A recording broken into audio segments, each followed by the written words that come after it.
This is the X-Zone Broadcast Network, broadcasting worldwide on broadcast affiliates and satellite program providers, including CNN Broadcast Network, Sirius Satellite Network, Star Media, Good News Radio Network, Angel Broadcast Network, Wiki Broadcast Network, and WPBN TV. For more information on the X-Zone Broadcast Network, visit us at www.xzbn.net.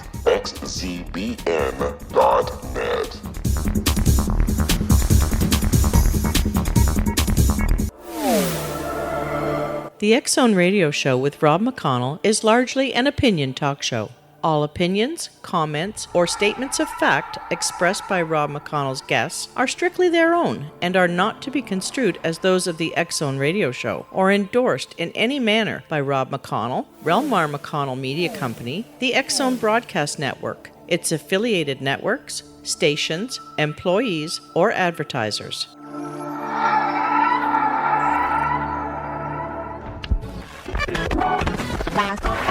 All Hit Radio.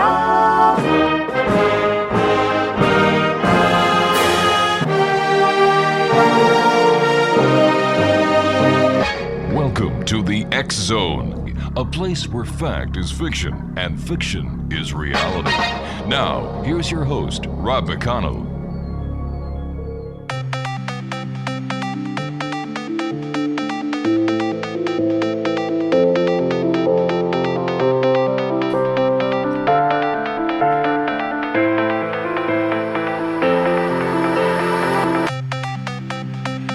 And welcome back, everyone. This is the X-Zone. I am Rob McConnell. We're coming to you from our broadcast center in Hamilton, Ontario, Canada, on the Mutual Broadcast Network, X-Zone Broadcast Network, Talkstar Radio Network, and IPBN Radio Network. If you'd like to send an email, xzone at xzoneradiotv.com, on all social media sites, X-Zone Radio TV, and our main website, well, when it comes to the radio, that is, www.xzoneradio.com. My guest this hour is Professor Antonio Paris. He is a professor of astronomy at St. Petersburg College in Florida. Additionally, he is an astronaut candidate for Project Possums, a suborbital mission supported by NASA's Flight Opportunities Program, the director of the Planetarium and Space Program at the Museum of Science and Industry, and the chief scientist at the Center for Planetary Science, a source outreach program promoting astronomy, planetary science, and astrophysics to the next generation of space explorers. Professor Paris, moreover, is a 2015 graduate of NASA's Mars Education Program at the Mars Space Flight Center in Arizona at the Arizona State University. Joining me now is Professor Paris. And Professor, how are you tonight, my friend?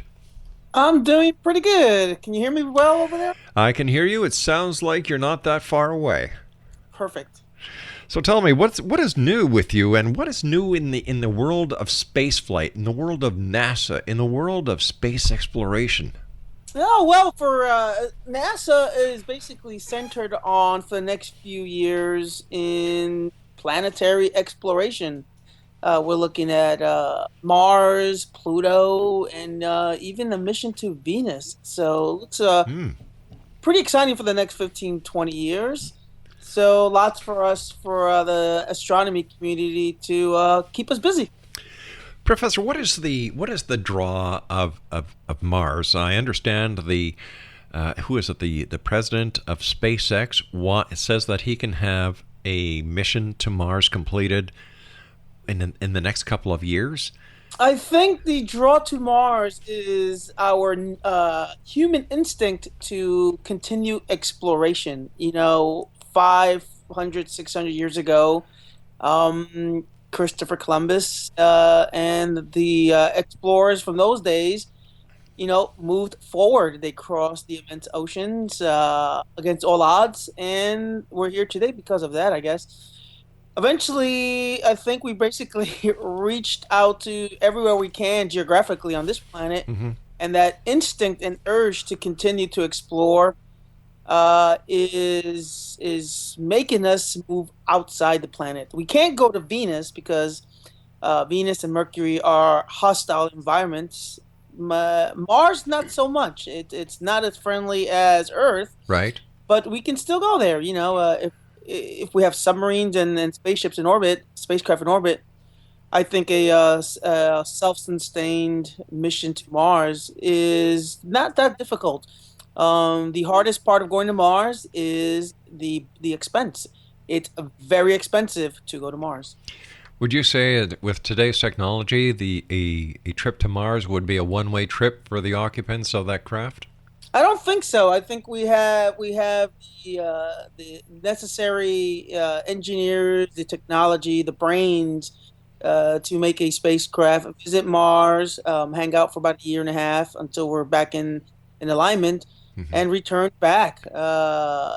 And we have the technology to extrapolate lots of the resources that we have that are already on the Martian surface, including a little bit of oxygen, hydrogen, and perhaps even water. All the things that we need. So if we plan it carefully, and if we send, for the first few years, the food and water and all the equipment required prior to getting there, it's basically one long camping trip. We'll send the crew over there, and they can come back. All right, Professor, please stand by. Exxon Nation, our guest this hour is Professor Antonio Paris. His website is www.planetary-science.org or aerial-phenomenon. This is the Exxon Broadcast Network, broadcasting worldwide on broadcast affiliates and satellite program providers, including CNN Broadcast Network, Sirius Satellite Network, Star Media, Good News Radio Network, Angel Broadcast Network, Wiki Broadcast Network, and WPBN TV. For more information on the X-Zone Broadcast Network, visit us at www.xzbn.net.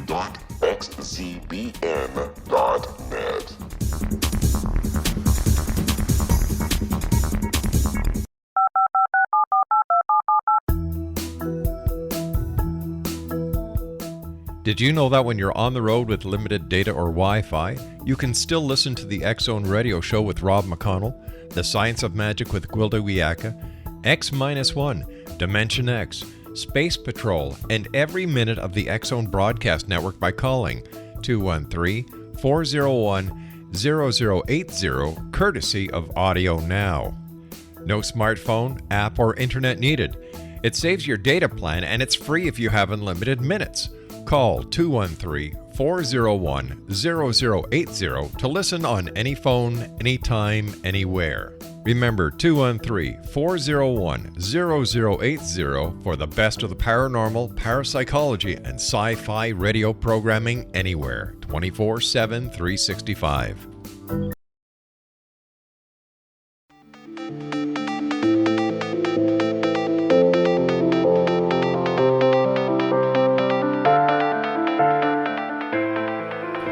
Exonation, Professor Antonio Paris is our special guest, and looking at the accomplishments that have been carried out by scientists like yourself, Professor, and the engineers, and the mind grouping that goes on within the scientific community, the planetary committee, the community, as well as the exploration community. It's just so vast, and yet there are those who actually want to say that, you know what, it wasn't the humans that came up with this engineering. It's all from the UFOs and the spacecraft that we've reversed engineered. As a member of the scientific community, what is it? Was there extraterrestrial engineering that has been implemented into present-day spaceflight, or is this just a bunch of bunk?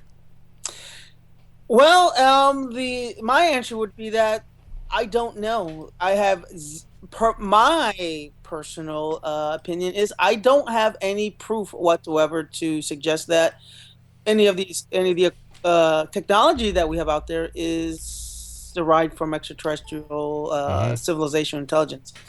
What I can say is that we do have a lot of smart people. I agree. We have people that can create really cool technology, everything from the iPhone to these self-driving cars today.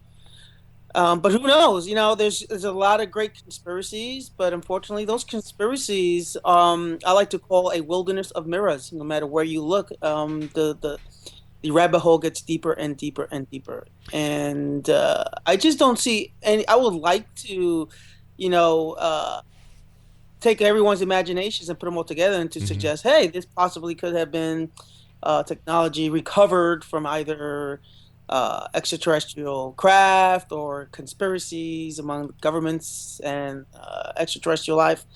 But that's something that we can all fantasize about. It's a lot of claptrap that really leads to nowhere. We really don't have that proof. We have a lot of great stories. We have a lot of deathbed confessions. Right.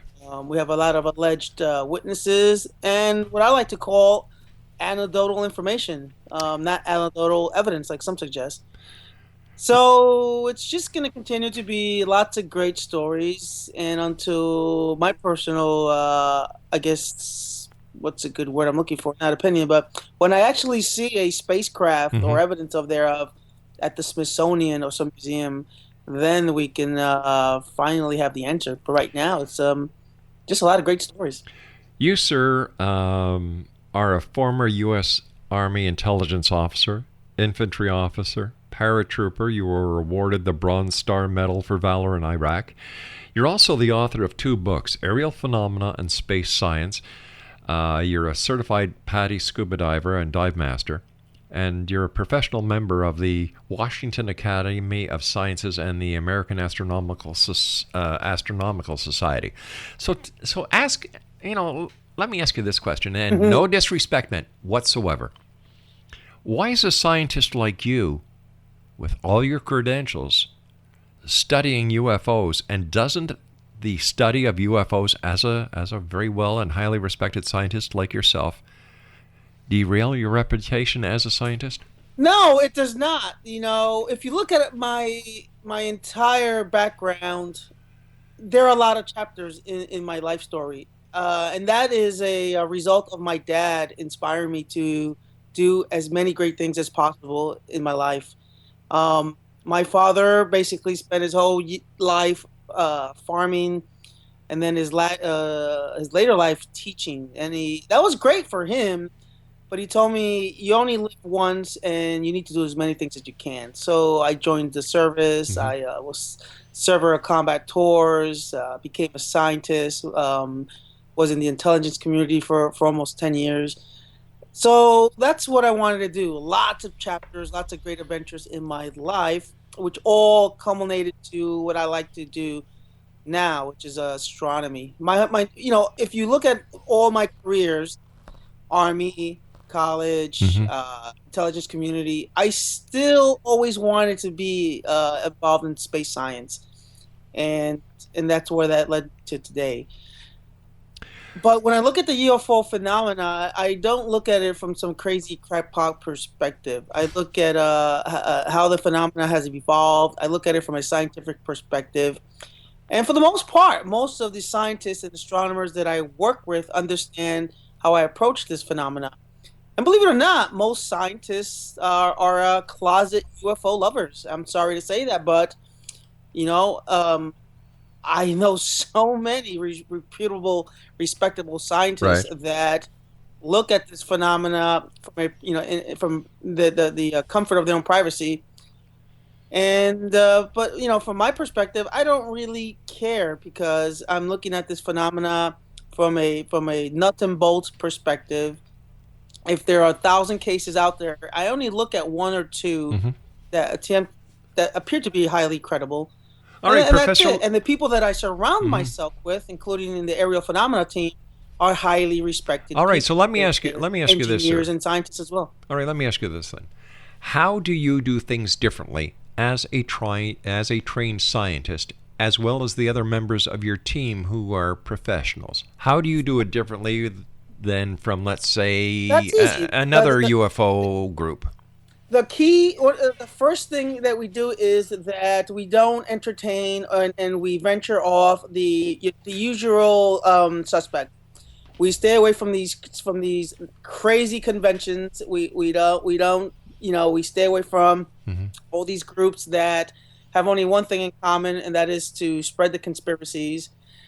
And we focus our attention more with groups that are highly reputable, like skeptical organizations, scientific organizations that like New Fork, for example, National UFO Reporting Center, which is highly regarded, one of the oldest as well, UFO investigative organizations. And more importantly, we follow a very strict protocol, an investigative process that has been derived and shaped from FBI investigations manuals, police investigation manuals, weather phenomena investigations, and we spent 4 or 5 years refining that process, and that's basically what we've been doing and spreading the word as well. So I go to local UFO meetings. Mm-hmm. We tell them what we do. And I think what helped us out was my first book, Aerial Phenomena. If you read it, it's basically an investigative manual that identifies our processes involved and using the scientific method, the actual scientific method of investigating any type of phenomena. You recently published a paper suggesting comets were actually responsible for the WOW signal. Can you elaborate on that? Well, be careful with that. I said that it's a possibility, that it's a hypothesis. And I beg to differ, sir. I beg to differ on the information you sent us. in 1977, the WOW signal was detected, and at that time, radio astronomy was basically in its infancy stage. We didn't know about these are two-edged comets that were in the area. We didn't really understand the hydrogen phenomena that was coming out of the center of the galaxy. And I think most radio astronomers today, after 30, 40, 50 years of this unresolved mystery, are basically honing in that this is most likely a natural phenomena. When you look at the actual location of the signal, it's dead smack in the constellation Sagittarius, which is pointing towards where there's a lot of hydrogen. Mm-hmm. But when I did a little research and did some further investigative analysis, I also learned that at that area, in those areas, there were two comets, and those comets potentially could have been the source of the hydrogen. So, which is why I call them candidates. So, and for me to prove this hypothesis, I'd have to look at the comets when they come back around in 2017. All right. So when you said in the information you sent us on January the 26th that number 7 was you recently published a paper suggesting comets were responsible for the WOW signal. Mm-hmm. That is an error? It's probably a little lucrative error that I made, okay. But if you actually read the entire paper, it is the conclusion that we added is that the two comets are potentially the source of the WOW signal, and that we need to test the hypothesis before we can definitively say that we're the comets. As a ufologist, as a scientist, as an astronomer, as a former member of the intelligence community, what is your take on the Phoenix Lights? Phoenix Lights is rather interesting. Yeah, there's basically, from what I understand, two really separate, widely reported events. One was the so-called events downtown that were allegedly flares, according to the Air Force investigative findings. And then something that I don't think were flares, because people in the dozens reported seeing what appeared to be a boomerang. A large boomerang the size of a football field that was, I think, northeast of Phoenix. Mm-hmm. That looked nothing like flares. So I'm more interested in the actual boomerang than the alleged flares. And I don't know what that was. It could have been extraterrestrial. It could have been something man-made. Mm-hmm. We have a lot of military bases in the four, what do they call it? The four areas. So we don't know what it was. What's interesting about this case is that we do have a lot of witnesses, right? And they all basically corroborated the same story of what they saw. So that makes it for an interesting case. Once again, as an astronomer and a scientist, why are we going back to the moon?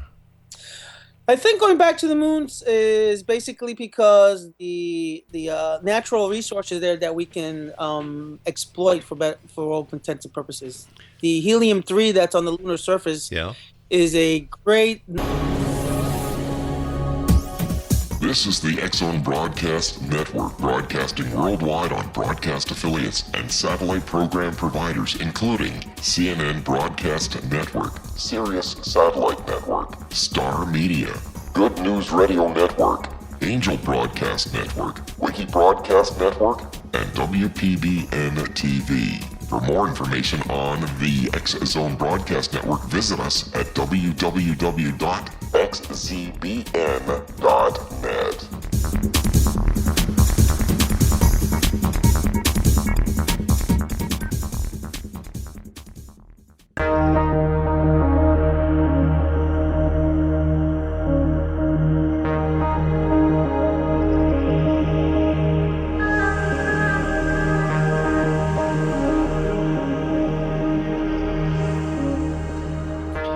X-Zone, don't forget, after the X-Zone, Monday through Friday, my friend Jeremy Scott takes you on an adventure in his show, Dark 30. That's right here on the Mutual Broadcast Network. And then Saturday and Sunday on the Mutual Broadcast Center, the one and only Wilda Wiaka and her show, The Science of Magic. For more information about the Mutual Broadcast Network and its great programming, visit their website, www.mutualbroadcast.com. My guest this hour is Professor Antonio Paris, and always great having you with us, Professor. Great. Oh, How there are you you are. guys Okay. doing? We're doing great. You know, it's a Friday. It's a Friday night. The summer is here. Go outside, look at the stars, and I often wonder if I'm looking out into the stars, is somebody looking back at me?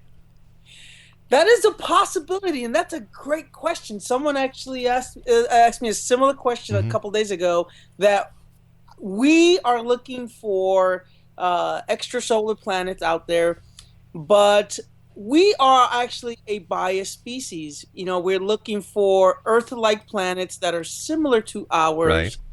Right. So the question begs, if there's an extraterrestrial civilization out there that's completely different from us. Let's say they breathe cyanide and their gravity is 100 times bigger. Right. And I'm just, throwing crazy figures out there. What would they do if they actually discovered Earth? My response would be, they would probably look at our planet and say it's inhospitable and continue looking forward for something different. Yeah. So we don't know what's really out there. My personal opinion is there has to be, Sure. there has to be life out there. We just don't know what type of life. I've had Seth Shostak on the show many times. Oh, yeah. And Seth's a great guy. He's got a great sense of humor. And the next time you're talking to him, ask him about his electric banana. That's all I'm going to say. But, I've asked Seth on many occasions, how do you know that the people that you're looking for actually have the capability, or their technology has surpassed what our equipment can find? Yeah, you have to look at it again from a human anthropomorphic bias. Humans are, as far as we know, the only species that invented everything from that apple pie that we bake every week, the iPhone, and radio communications. Is based off everything we know regarding human math and our 10 fingers. Listen, Professor, So there could be life out there that could have paralleled everything we have done, or they are way far advanced than us. Yeah. You've been to the Skinwalker Ranch and Area 51. Can you please describe to our listeners what Skinwalker Ranch is and what Area 51 is? And then, can you give us your comment, your opinions on those two locations? Yeah, so I love investigating great folklore, and Skinwalker Ranch is a location out in Utah, and in this case, it's just off the Ute Reservation. And there's been for at least, I think my research showed, at least to the late 60s, a smorgasbord of strange phenomena. Everything from UFOs alien abductions, witches, black triangles, werewolves, Bigfoot. Wow. You can name it, and it was there. Even the chupacabra.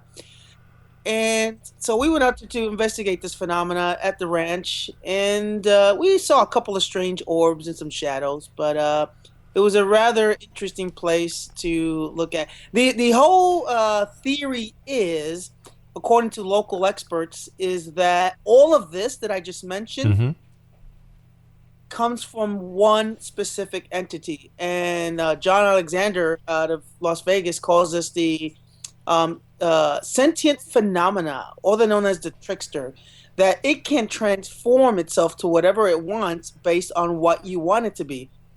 So if there's a person out there looking for a werewolf, Bang. it will manifest itself as a werewolf. If you're looking for UFOs, it'll Bang. manifest itself to UFOs. As And a this- sci- and as- the local legend is that all this is from the Ute tribes, the old reservation that's there, and basically they think that's what it is. It's spirits from the ancient Native Americans that are manifesting itself to whatever you want it to be.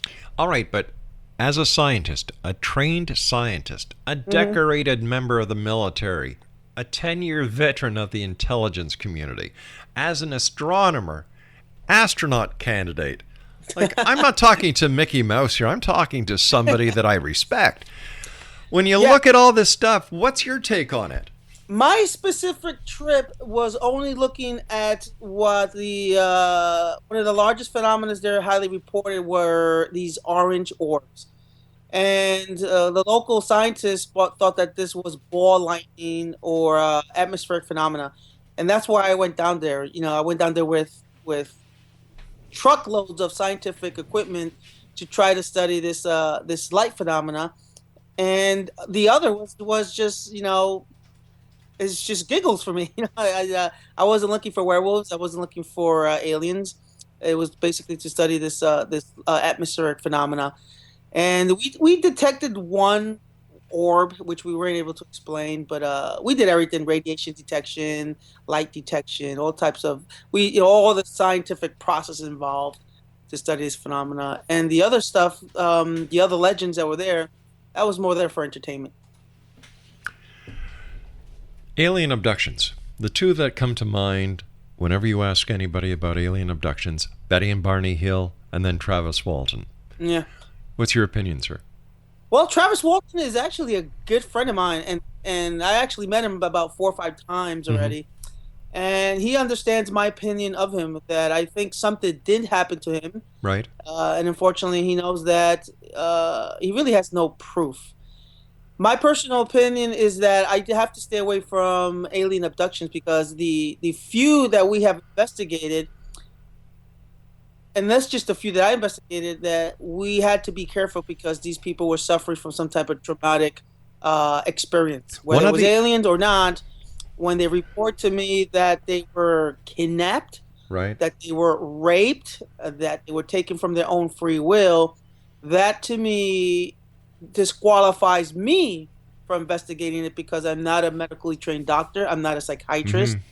And the few colleagues that I do have that do this kind of stuff, I tell them, be careful. You're treading on dangerous waters. Yeah, because Travis Walton was examined by 3 psychiatrists, and the lead psychiatrist, Dr. Rosenbaum, said that, and I'm just paraphrasing here, that Travis Walton believes that this happened, even though it didn't happen, and he pointed to a psychosis. Yeah, exactly. And in the times that I sat down with Travis Walton, he told me these. I'm sitting and listening to him. I'm saying, I believe he's telling the truth. Something happened to him. Yeah. Could it be aliens? It could be aliens. It could have been a military experiment, or it could have him, smoking some serious stuff. I don't know. But he had an experience. I'm not going to take away from him. I've never set out to debunk him. And the same thing with other people that have been allegedly abducted. Something happened to them, and they've gone through several credible, I guess, and dedicated psychologists and doctors and psychiatrists, and they all believe that something did happen to them. But I tell my team, listen, this is not something that we should be qualified to do. And the last time we did this, we had to call the police department because the alleged abductee was trying to commit suicide, and we were like, okay, we have to stop there. We have to call the authorities. This guy needs some serious medical attention, and that's what we did. And from this point forward, I told my team, listen, if we get an abduction case, we'll take the information and we'll contact local people that we know that deal with these kinds of issues. I understand what you're saying 100% because going back, this must have been the year 2000. I was at News Talk 610 CKTB where we did the show from. My producer at the time was Martin Sherrod. And Martin, we used to have a messaging system on the computers between the master control and the studio while we were on air. While we were off air, we'd chat. He said, you better take this caller, sounds important. So I took this person as the next caller, and they were basically telling us that they were considering committing suicide because they believed that they had been implanted by alien implants. Nobody would believe them. So while I was talking to the person on the phone, Martin got a hold of the Royal Canadian Mounted Police in BC because this listener was in BC, and they went to the house and they were actually able to intercept the call. And we had a similar situation. Yeah, exactly. From the hotel room. Yeah. And the guy was screaming aliens, was in his room, that he was going to shoot everyone, then shoot himself. And I was like, okay, stop this. We called the police department, and they were thankful. I don't know what happened to the guy. I'm hoping that, that he's okay. But we could have just had a string of bad luck. Out of the dozens of cases that we looked at, abductions, a lot, I would say over half of them, these people were not stable and required some type of psychiatric attention. So again, I'm with you on that one too. We have to be careful, and we cannot lead these guys into pseudo things like hypnosis and all those things that are pseudoscience according to the mainstream scientific community. As a scientist yourself, how do you look upon hypnosis? You called it a pseudoscience. Do you think that is the term that's used by mainstream science? It's pseudoscience because it's not really allowed to be used in a lot of situations, including the court of law, science. Sure. But when you've got these people who claim to be trained hypnotists who are dealing, in my opinion, with fire, because if the person believes and they open up, they can actually cause more harm than good. Now, this is just my own personal belief. Why are they allowed to practice this? Well, first of all, you have to remember that most of the hypnosis regarding these subjects are usually voluntarily, and if you go to any of these, and this is why we stay away from these conferences. A lot of this is they kind of force people to do these kind of things. They have these like hypnosis special groups and these abduction only forums, and I'm sorry to say this, but they bring a lot of these people because it brings people through the doors. But it's a very dangerous thing, and any legitimate doctor or psychiatrist will tell you that hypnosis just does not work. It basically brings false memories. And it brings false belief spectrum. So we have to be really careful with that stuff. And it seems that the UFO community has their own UFO hypnosis specialists that they use who, number one, they believe in UFOs. Therefore, they could actually lead the session to whatever conclusion they want. When your own interrogator leads the witness, that becomes basically, it basically skews the actual evidence. And they're really, I don't know, maybe you can answer this for me. Is there an actual clinical legality or license regarding hypnosis? I mean, is this something you get a PhD in, or is this again like a pseudo claptrap? Well, first of all, my opinion of the PhDs today, that if you don't go to a recognized university, if you do not do your dissertation, if it doesn't take you 4 to 8 years to get your PhD, well, you can go online, spend $250 from an organization, they'll give you a PhD.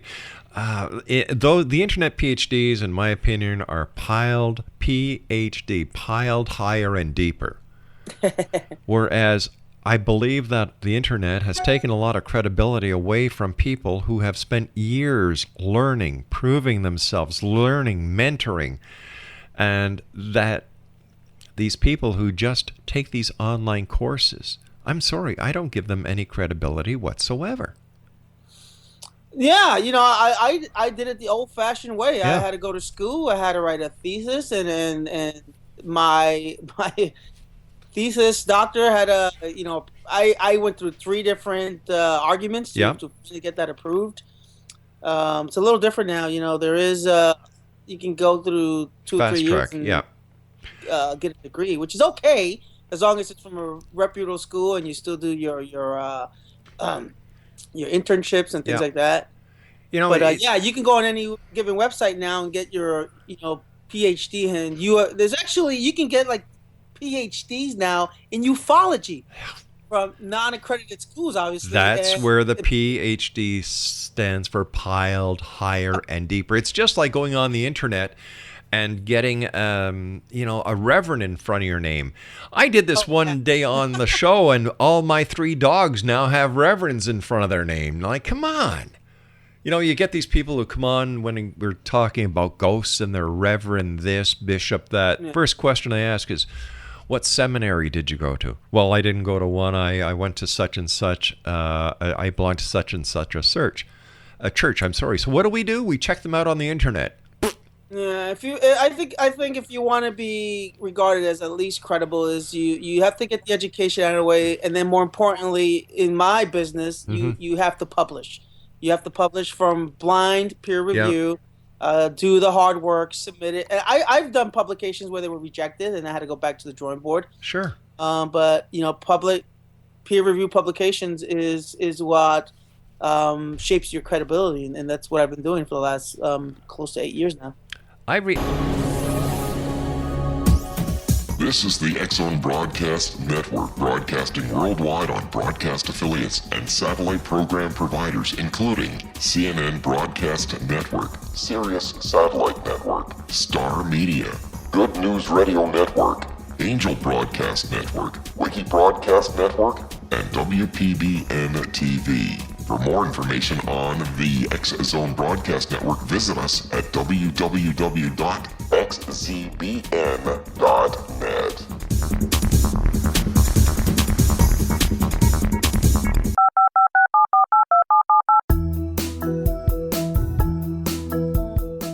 Did you know that when you're on the road with limited data or Wi-Fi, you can still listen to the X-Zone Radio Show with Rob McConnell, The Science of Magic with Gwilda Wiyaka, X-1, Dimension X, Space Patrol, and every minute of the X-Zone Broadcast Network by calling 213-401-0080, courtesy of Audio Now.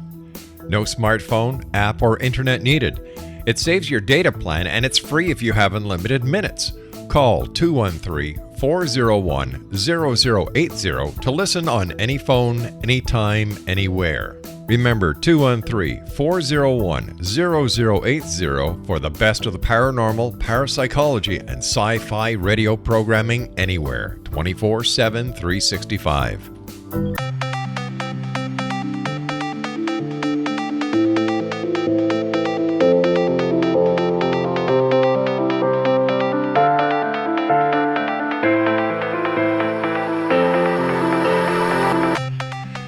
Welcome back, everyone. Our guest this hour, Professor Antonio Paris. Here's a couple of websites, planetary-science.org and aerialphenomenon.org. First of all, Professor, always great talking to you. It's great having you back on the show. But I have to ask you something. What are your feelings, and what do you think is the present status of the UFO culture? I think the UFO culture is seriously in dire needs. If I look at a lot of these websites that I was looking at Hmm. just a few minutes ago, they're all begging for money. The last conference I went to about 3 years ago, I swore to myself it would be the last one because it was nothing but a major circus. People running around with green face paint, I'm abducted T-shirts, selling whatever garbage that they can. Hmm. Really took away from the old school UFO conferences I used to love, where there was really top heavy skeptics and scientists and even witnesses that would go up on stage and give really good testimony, great debates. And today it's nothing but a big circus. Go to any UFO conference today, and it's nothing about selling as much memorabilia as they can, Hmm. abductee, sessions and cocktail parties. So it's really they made a mockery of themselves, and this is why the UFO community is not really taken seriously anymore by many scientists. Well, do you ever think the scientific community will ever take the UFO committees seriously? It is, in fact, I am in the works of about 2 years ago. Hmm. 2 years ago, I had my first UFO conference in Baltimore, where we had serious scientists come, Yeah. and we had a good turnout. About 200 people came. And I'm actually now contemplating on having a serious UFO discussion here in Tampa Bay, where I'm going to invite credible scientists and maybe an astronaut or two, and a couple of credible witnesses, and do a debate style panel, and stay away from all the other unnecessary circus. And maybe that can at least be a starting point for bringing back seriousness to the UFO community. You know, there are some UFO organizers, group organizers, Hmm. who I think really understand that what they have here is they have a way to make money, and that they're going to take as much as they can from whoever they can. You know, they charge exorbitant prices to Yeah. get into the place. Then they charge for lectures. Then they charge for workshops. Come on, aren't we there to spread the Yeah, and news, even like spread the information? private dinners Yeah. with Travis Walton and things like that. That's normal business operation. But you're right, they are taking advantage of people. I'm not calling them stupid. I'm not calling No. them weak-minded, but they are taking advantage of a particular group of people who want to understand this Yep. phenomena, and and they're just taking advantage of them. As always, my friend, time goes by so fast. I want to thank you so much for joining us tonight. We'll have you back on in the future. I promise you that. And Anytime, man, just give me a call. all right, listen, take care of yourself, safe travels, and if anything important comes up that you need to spread the word, get a hold of me. We'll get you on the air as fast as we can. Great. Thank you, sir. Take care, Professor.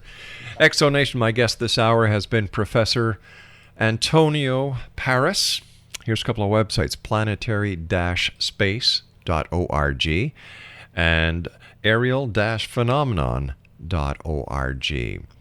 I'll be back on the other side of this break as we continue here.